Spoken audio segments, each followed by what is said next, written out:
But anyway, the guitar went back to Steve, and he was pissed. Like he wasn't happy at all. Well, all three of these things here was actually a revenge by Steve Vai.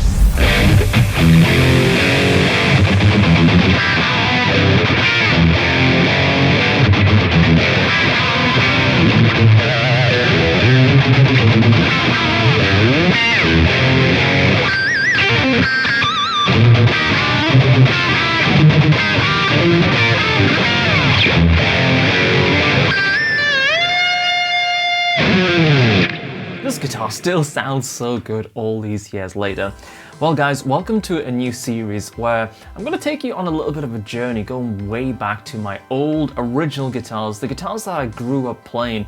And I'm going to try and remember as many stories as I possibly can, but I'm sure I'm going to need a little bit of help from you guys, reminding me of those crucial moments that I'm probably about to miss. I actually have a few more guitars that go even further back than this old Ibanez JEM. The Tony McAlpine BC Rich, that does need some TLC.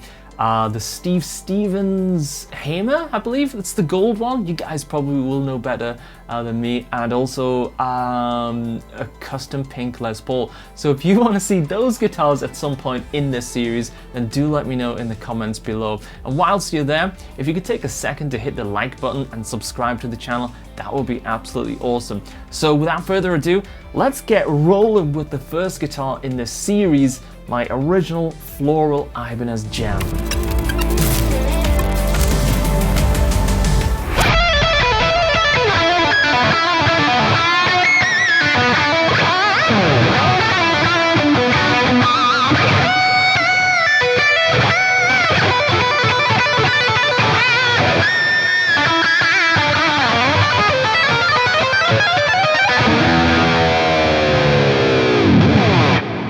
Alright, here we go, my first ever Ibanez JEM, the Floral JEM. In fact, such a legendary guitar. This has been on so many tours and done so many shows and TV appearances, but we'll get to that in a little bit. So I'm guessing this guitar arrived with me somewhat in late 80s or so, 88 I'm guessing. But shortly after the release of this model anyway, and back then obviously there was no internet, so I'm sure my dad was like on the phone, maybe a big phone, who knows, to some US dealers and had it shipped over to my hometown here in Newcastle. And I still remember that feeling of opening the case and seeing it for the first time. Do you remember those cases that Ibanez used to use and they had like pink, like fluffy pink inside, and they always smelled really sweet? I remember like opening it up and smelling that for the first time, and the combination of that and seeing the JEM in the case, it was just like, it was a big moment at that time, because, you know, back then I was so into guys like Steve Vai, Joe Satriani, and all these other amazing players of that era. I mean, they're all still great players now, obviously, but it was a special moment for sure, opening that case and seeing this guitar in there.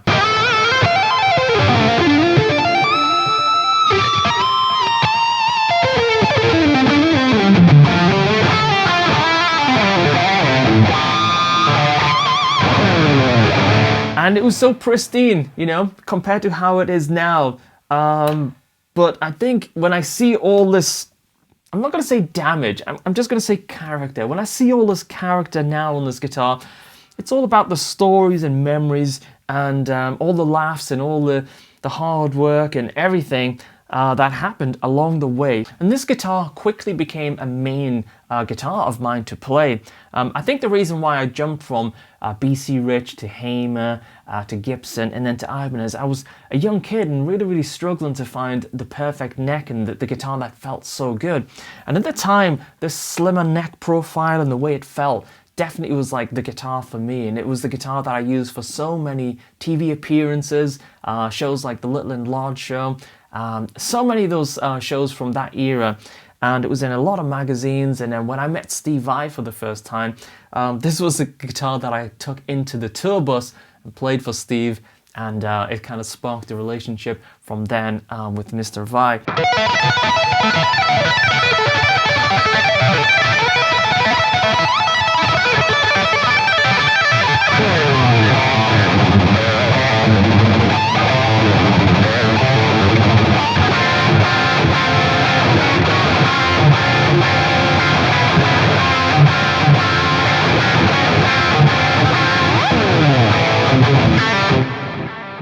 always found it interesting how this guitar had a certain sound versus some of the other JEMs that had totally different tonal properties. Some of them had a little bit more mid-range bark, some of them were a bit brighter and a little bit more cutting, where this was always the one that was really well-rounded. And I always found that really sort of fascinating, especially as they all had a very similar configuration when it comes to the pickups. Tone zone in the bridge, the original paths on the neck, and the original pickup that came as the single coil there as well. So I always found that kind of interesting how I could have the same Marshall amp, plug a different guitar in and get a different tone.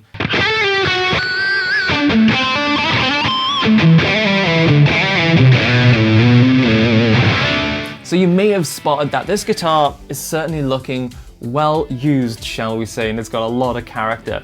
Back when I was a kid, I used to break a lot of necks. I was a really bad boy. Very naughty. I'm much better with guitars these days. But let me give you a little context on how I would actually break necks, because it wasn't just a case of me being bored and just slamming a guitar into the ground to break the neck. A lot of the time, it was genuine reasons. You know, for example, one time I'm in a rehearsal room, the rehearsal's going really well for the video shoot of a Bad for Good record.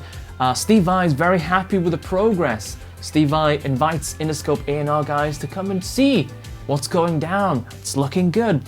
And then I decided to pull off a few extra special Steve Vai moves of my own by trying to throw the guitar around the neck. It wasn't my fault that one of the strap locks came off and the guitar went through the bathroom wall and resulted in breaking a neck, you know? So that would be like a typical example of how a neck would break. Apparently Ibanez guitars don't like being thrown through bathroom walls, but it was a hell of a moment. Everybody laughed. I picked up another guitar and we continued rehearsing for the actual the video shoot. But stuff like that would generally happen. Sometimes it would happen on stage. I'd go to throw the guitar around and it was a smaller roof on the stage than I'd anticipate, and the bloody guitar would hit the stage roof. All sorts of silly stuff. So it wasn't always just me dragging guitars around on the back of Harley Davidson motorbikes, but that did happen. Maybe that story's for another video.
So getting back to this guitar, man, I could go off track so easily. There's just so many stories, but we'll pan those stories out as we go through the series. So what I was going to ask you guys is, this guitar I think is the original neck, but I always found it really fascinating how the back is so damn clean. Let me get a little bit closer and show you guys. So look at this neck. Look at the headstock. Let me flip that around a little bit. You see how it's super duper clean? So that was always like puzzling. Like some of my other guitars, the headstocks, the back of the neck, looks really just super worn in comparison. Now I always played pretty damn light, so all of my JEMs are on the original frets. I actually never wore any of those nickel frets down, so I don't know how, considering how many hours these guitars have had playing, all of them are on the original frets. You can see the original curtains starting to come through. Some cracks in the lacquer in different parts of this guitar. You can see right in there we've got some cracks. Got some cracks in the lacquer right there. If you guys could let me know what you think of the back of this neck and how it's so clean, and is it likely to have been replaced? Do serial numbers normally go on the back here? Is that a thing? Let me know what you guys think. That would be really, really interesting just to start piecing some of these stories together. So let's get to the body. Let's get to the action here. So one thing I used to love doing, you know, I was always a long-time DiMarzio user and had a great relationship with DiMarzio. And they would let me spec my own pickups a lot of the time by filling out a form and faxing it over to them. Totally crazy. And then they'd make these pickups and send them out. But in this guitar, it's Tone Zone, original single coil, and the Path pickups. And I used to always dig mixing the colors up and kind of just being a little bit creative. Same with the tone knobs and volume knobs and stuff. And you know, I really like kind of just mixing it up a little bit. So obviously got the, oh, that sounds haggard, doesn't it? That sounds like it's got a cough. Oh.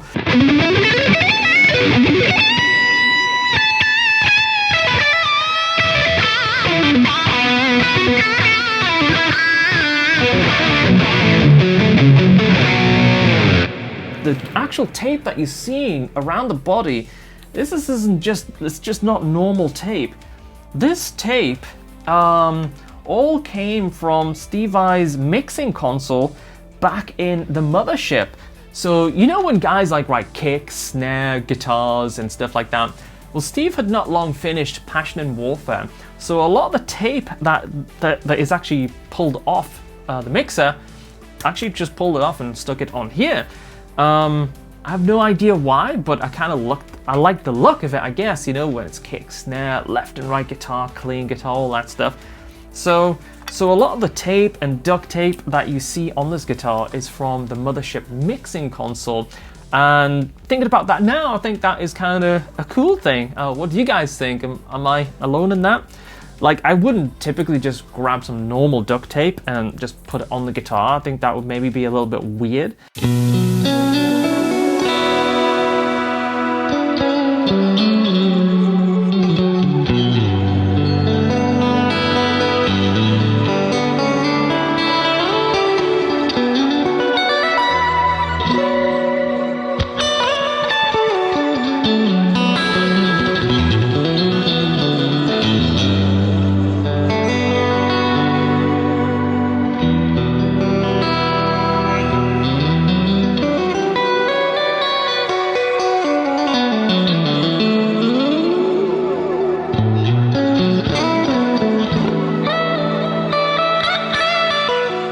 That is interesting as well. I just noticed this plate here.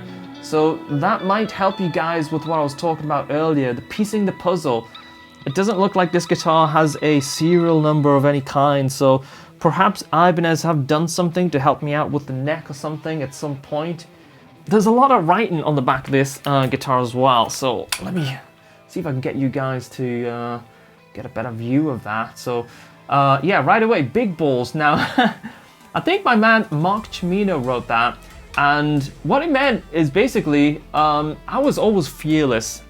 Any situation, you know, stage, big stage, whatever, I would always attack it and be right up, you know, no problem, no fear.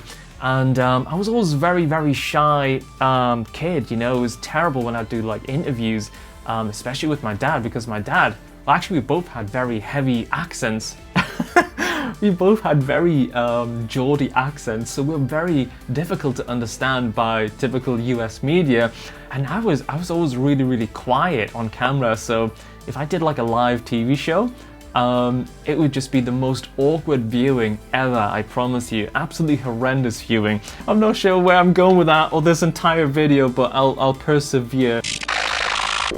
So, other things that you'll notice, you'll notice that for a start, the hacksaw mark here, and the vicious assault right here with a hacksaw as well. Now, that wasn't me. That was actually, well, all three of these things here was actually a revenge by Steve Vai.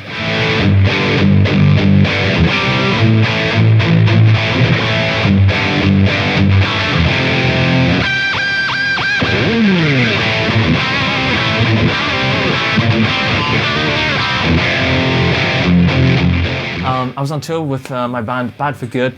This guitar was supposed to arrive at the venue, but for some reason it didn't arrive into the venue. I think this was in LA. It was like going to be delayed a day. So I asked Steve if I could borrow his Floral JEM because, you know, I really liked Floral JEMs. And at that time, the Floral JEM was like the main guitar I was using for all the TV stuff, the Bad for Good touring, which was the, maybe that was the Joe Satriani tour, I'm not sure. But anyway, Steve very kindly loaned me his Floral JEM, and we both used the same guitar tech at the same time, a super cool guy.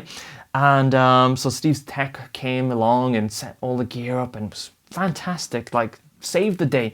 But for some strange reason, you know, bear in mind I was a bit of a lunatic, okay? There's no sugarcoating this. When I was in my teens, I was absolutely out of my mind. I decided that it would be a great idea to cut the handle out of Steve's guitar and just cut some other little bits off it, you know, just for the heck of it. No idea why. Not something I would do these days, but hey, it happened. And I thought it looked great, and I played the show with it. In fact, I'm sure I jammed with Vai, Satch on the same evening using that guitar. But anyway, the guitar went back to Steve, and he was pissed. Like he wasn't happy at all. Major pissed. And he didn't say it to me directly, but he said to the tech, and he was just not happy. Because it turns out it was his favorite guitar. Oh my God, like I'd cut into his favorite guitar. So anyway, my guitar turned up, and now at the time I believe I was living with Steve, so my guitar eventually turned up like a day or two later, and I was out doing some other gigs, and he got the hacksaw and he started just laying it into my guitar as revenge. But luckily for me, like, he left the headstock on and it still played great, so he could have went a little bit further. He could have cut these horns off, but he showed some self-restraint, right? And so that's why I have chunks and hacksaw marks. Well, marks, more like, yeah, that's more than a mark, I'd say, actually. But that's why this guitar is a little bit extra hacked up. It was revenge by Steve, and but no hard feelings, we're totally cool now, and it's all good. So a fun little story about why this guitar is partly in the condition that it is in. But yeah, I mean, it still plays great. It's an amazing sounding guitar. Actually haven't recently fired up for the first time in a long time. I'm surprised how well it does sound. Let me know what you think.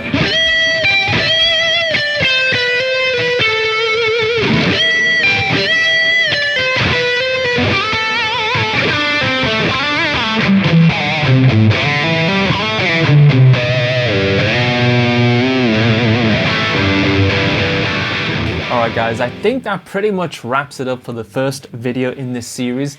So yeah, I'm going to try and take you through each of the guitars that I acquired over the years, leading up to the guitars that I play now, and I'm going to try and remember as many fun stories as possible. So if you've enjoyed this video, please do hit the like button and subscribe to the channel as well. That would be amazing. And until next time, you guys take care, and I'll see you very soon. Alright, take care for now. Bye.